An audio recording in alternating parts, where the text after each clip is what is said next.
Hello dear student, स्वागत है आपका लर्न विद सुरेंद्र में। और आज हम देखने वाले हैं यार डेटा डेफिनेशन लैंग्वेज डीडीएल। सो यार डीडीएल क्या होता है डीबीएमएस में और वी कैन से एसक्यूएल में, तो ये आज हम देखने वाले हैं। तो वीडियो को लाइक एंड चैनल को सब्सक्राइब कर लेना ताकि ऐसे ही वीडियोस आपको मिलती रहे। तो चलिए शुरू करते हैं। तो यार डीडीएल क्या होता है? It is a part of SQL use to define, create, modify and delete the structure of the database, object like table, views, indexes, etc etc।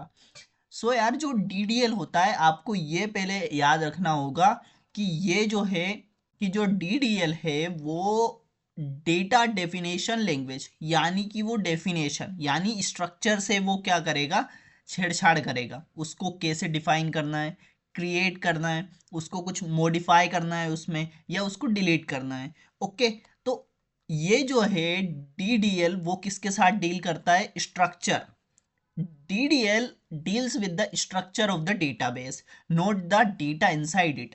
यार अब स्ट्रक्चर से डील करता है सिर्फ, ये याद रखना है आपको। अब स्ट्रक्चर में क्या क्या चीज आ जाती है, जैसे क्रिएट। अब मुझे कोई सी टेबल को या कोई से डेटाबेस को क्रिएट करना है, तो यहाँ पर क्या होगा, उसके स्ट्रक्चर की बात हो रही है। ड्रॉप, मैं किसको ड्रॉप करूंगा यहाँ पे? या तो मैं टेबल को ड्रॉप करूंगा तो टेबल का स्ट्रक्चर ही ड्रॉप होगा, या फिर मैं किस डेटाबेस को ड्रॉप कर रहा हूँ। अल्टर, अब मैं डेटाबेस में कुछ मॉडिफाई कर रहा हूँ। ओके, तो उसके स्ट्रक्चर में कुछ चेंजेस होंगे। ट्रंकेट, कुछ मैं रिमूव कर रहा हूँ, है ना, स्ट्रक्चर भी इसमें रिमूव होगा। तो ये होता है हमारा ट्रंकेट। कमेंट एंड रीनेम, अब यदि मेरे को टेबल का नाम रीनेम करना है तो ये कहाँ चेंजेस होंगे? सब स्ट्रक्चर में चेंजेस होंगे। तो आपको ये याद रखना है कि जो DDL है it deals with the structure of the database. Okay, simple. अब हम समझते हैं वन बाय वन। पहला होता है हमारा क्रिएट स्टेटमेंट। अब ये क्रिएट स्टेटमेंट क्या करता है? क्रिएट डेटाबेस और its object like table, index, function, view, store, procedure and triggers. अब क्रिएट जो है क्रिएट करने का काम करता है, या तो हम डेटाबेस क्रिएट कर रहे हैं किसी टेबल को। अब यहाँ पर मेरे पास सिंटेक्स है कि क्रिएट टेबल। अब यहाँ पर क्या कर रहे हैं, हम एक टेबल को क्रिएट कर रहे हैं।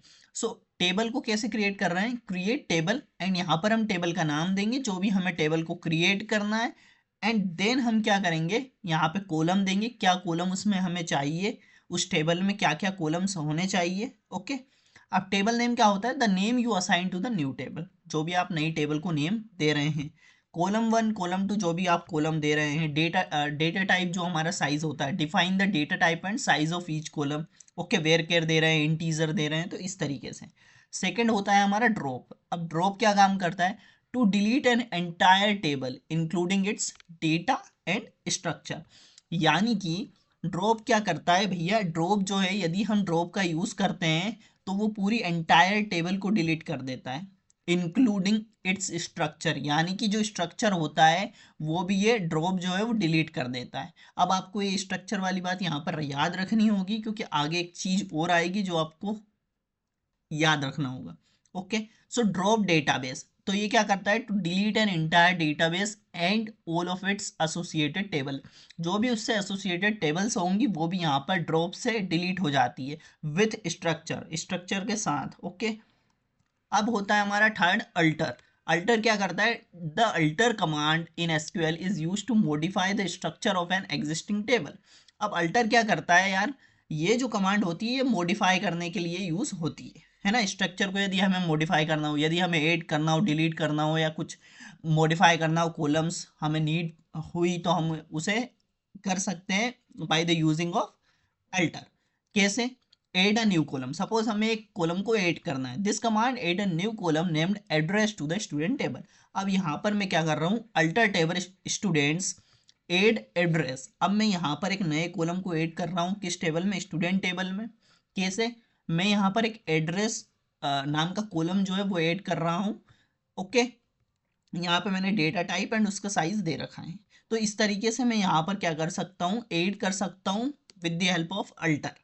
एंड मॉडिफाई करना हो यदि, तो मैं मॉडिफाई भी कर सकता हूँ, डिलीट भी कर सकता हूँ। मॉडिफाई में क्या कि this command changes the data type of the age column. तो यहाँ पर मैंने क्या करा? एज को मैंने इंटीजर बोल दिया। ओके। तो इस तरीके से मैं उसको टेबल में मॉडिफाई भी कर सकता हूँ अल्टर की हेल्प से। फिर होता है हमारा ट्रंकेट। अब अभी हमने ड्रॉप देखा था, ट्रंकेट थोड़ा सा अलग होता है उससे। क्या होता है? Truncate is a DDL command, it is used to delete all rows from a table instantly, but it does not delete the table structure. यानी कि अभी हम देख रहे थे ड्रॉप में वो स्ट्रक्चर को भी साथ ले जाता है, वो स्ट्रक्चर को भी डिलीट कर देता है, लेकिन ट्रंकेट जो है सिर्फ डेटा को डिलीट करता है, टेबल को डिलीट नहीं करता है, उसके स्ट्रक्चर को डिलीट नहीं करता है। मतलब यदि स्ट्रक्चर है तो स्ट्रक्चर रहेगा, उसमें से सिर्फ डेटा डिलीट हो जाएगा। After truncating the table become empty, but you can still insert new data into it. तो यार टेबल का जो स्ट्रक्चर है वो बच जाएगा, हम उसमें डेटा बाद में इंसर्ट कर सकते हैं, लेकिन ड्रॉप के केस में ऐसा नहीं होता है। ड्रॉप के केस में स्ट्रक्चर भी डिलीट हो जाता है। तो आपको ये दोनों चीज़ें याद रखनी है ना। डिलीट इससे थोड़ा अलग होता है, वो भी हम जान रहे होंगे अगले लेक्चर में।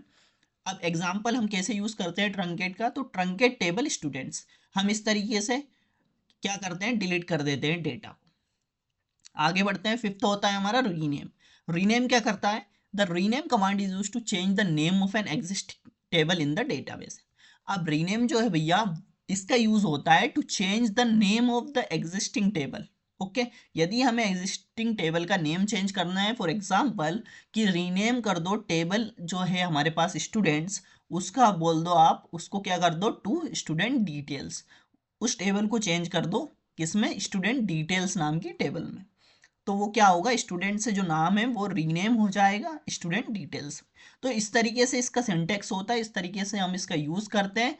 एंड यही चीज़ें होती है यार, यही 5 हमारे पास डीडीएल कमांड्स होती हैं। इसमें एक कमेंट भी है जो कि हम ऐड कर देते हैं, जो कि इतना इम्पोर्टेंट नहीं है मेरे हिसाब से। यही 5 चीज़ें, create, drop, alter, truncate and rename. तो आपको ये 5 चीजें याद रखना है, यही होती है हमारी SQL DDL commands. And next video में हम देख रहे होंगे यार डीएमएल कमांड्स क्या क्या होती हैं। तो यदि ये वीडियो समझ आ चुका है तो वीडियो को लाइक एंड चैनल को सब्सक्राइब कर देना, ताकि ऐसी ही वीडियोस आपको मिलती रहे। तो मिलते हैं नेक्स्ट वीडियो में, तब तक के लिए keep learning, keep growing, thank you.